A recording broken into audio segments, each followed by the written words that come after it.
gens qui... Vous êtes passés par l'extérieur? Ah, par l'intérieur.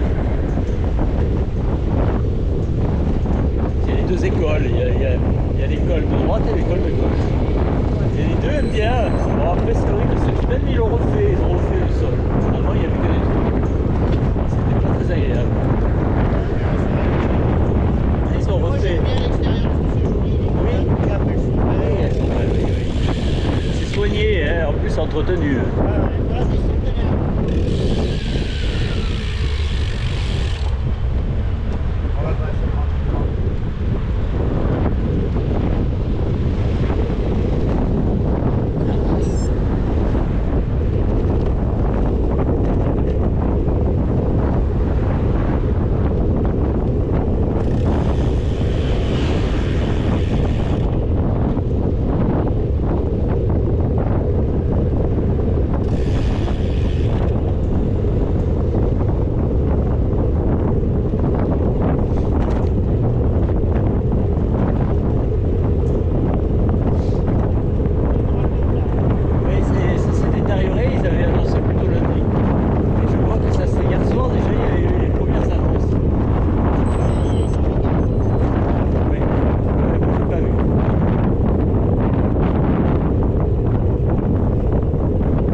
C'est une chance de se perdre, c'est l'occasion de rencontrer de nouvelles aventures, de nouvelles choses.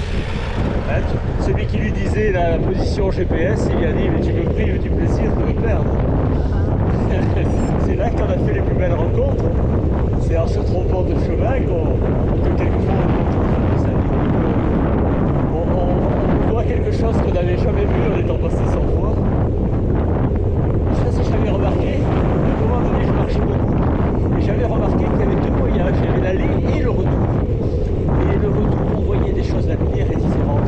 C'est plutôt une lumière qui est derrière, alors qu'elle est devant le matin. Et aussi les gens, les personnes qui n'ont pas osé vous parler le matin, qui vous ont déjà vu, revu, machin, ils prenaient leur courage et à venir vous parler. Et je vois souvent, machin, c'était toujours la politique, je faisais des rencontres les plus belles. Alors des fois, je n'avais pas trop envie de revenir à pied, mais je me forçais un peu, parce que je me suis dit justement, c'est cet inconnu-là qui m'apporte un petit peu de confiance dans la vie, de faire des choses inattendues. Emmanuel Levinas disait que c'est de l'inattendu que naît la vérité. Pourquoi pas? C'est un philosophe lituanien qui s'est expatrié en France à l'époque noire.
Baltica, qui est très très agréable à faire, souvent à vélo. Je ne l'ai jamais faite, mais souvent le dimanche, il la font piétonne.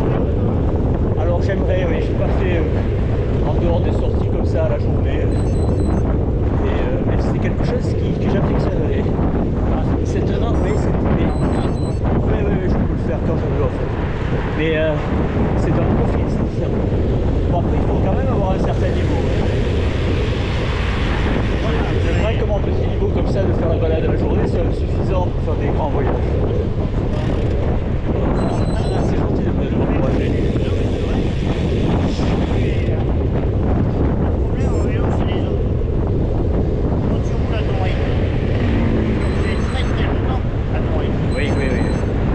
La zone 2, voilà. Un peu comme maintenant, là, sur 4 pulsations. Là. Oui. Le zone 1, c'est moins. C'est pas 25. Et donc, la zone 2, elle t'emmène très très loin. Ça fait que ça peut faire des journées qui dépassent les 5-6 heures, peut-être 8 heures. Et en plus,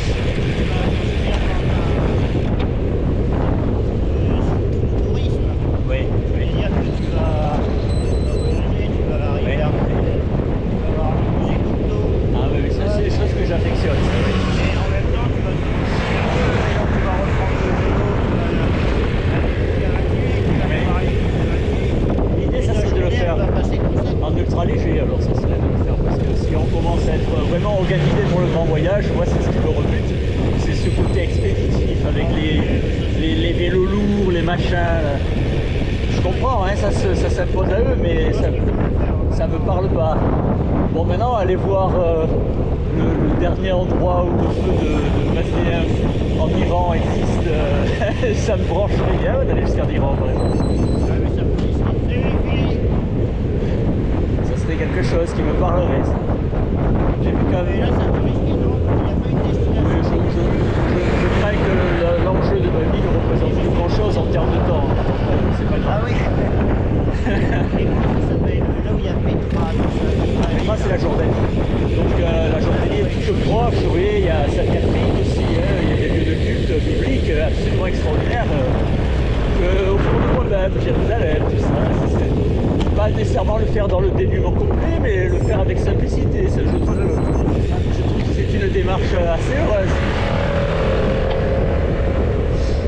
J'ai vu Marc Beaumont, un des descendants du comte de Beaumont, dont la rue à Nice est la plus belle de Nice, qui était en fait percepteur des enfants de Georges V et qui indirectement a fait la promotion de la promenade des Anglais. Là, avec ses livres écrits en anglais, il écrivait pour les Londoniens. Et j'ai vu que son descendant, Beaumont, B-E-A-U, M-O-N-T, il est peut-être d'origine française au final. Et ce comte de Beaumont, donc son descendant,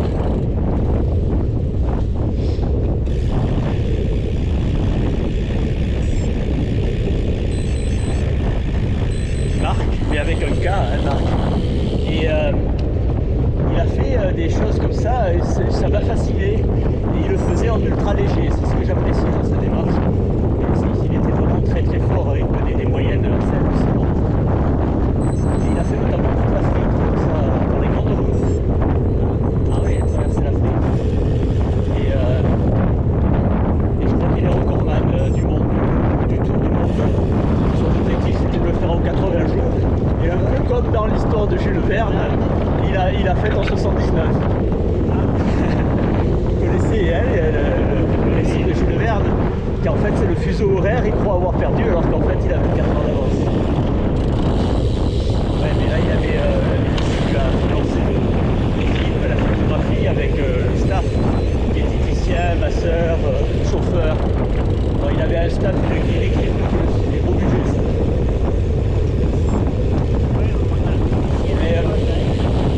Pour se faire, disons, remarquer favorablement, pour avoir les sponsors, il avait fait ça à l'Afrique.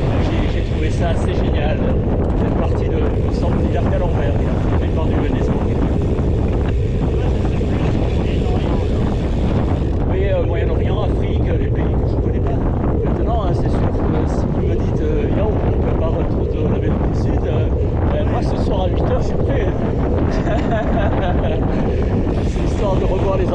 aimé, puis les endroits que je ne connais pas, ou rejoindre des endroits géologiques extraordinaires. Le monde entier regorge de points d'intérêt fabuleux. Certains, j'avais eu le bonheur de les voir, j'aimerais les revoir, un peu comme une bucket list. Ah oui, t'as bien voyagé toi déjà? J'ai essayé, oui, j'ai essayé, quand ça s'est présenté, j'ai pu le faire. Et il y a des endroits que je rêve de retourner. Et c'est ça un petit peu, c'est ce que j'ai fait à travers la lecture. J'ai relu les livres que j'avais aimés. J'aimerais retourner, même si je sais que je serais déçu, c'est inévitable. Mais j'aimerais retourner aux endroits que j'ai aimés.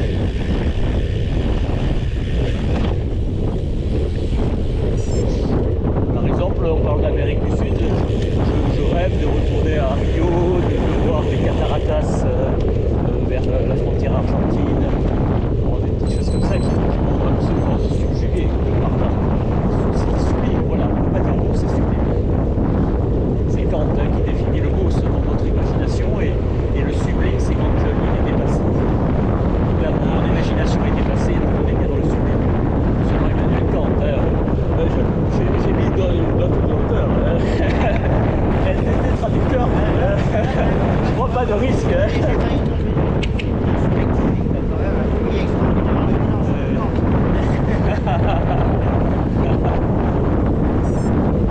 Le fait d'être nain sur des épaules de géant, c'est Bernard de Chartres.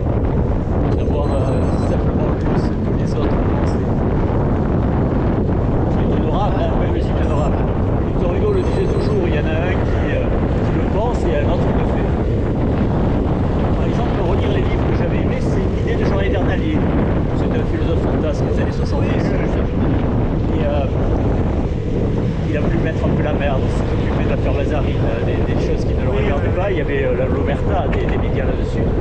Et son dernier mot, durant l'interview, en fait c'est ses dernières minutes de vie. J'ai visionné donc sa dernière minute de vie. Il disait si j'avais un rêve à réaliser, ça serait de relire les livres que j'ai aimés. Et il est parti avec son Solex droit face à son destin. Non, non, il s'est fait caler. Calé ou un accident malheureux, comme vous voulez, c'est une lecture. Ah, il y a deux écoles là.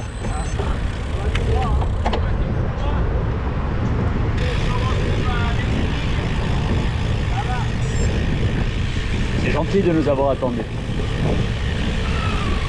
Vous vouliez faire Saint-Louis? Ah là oui, c'est différent.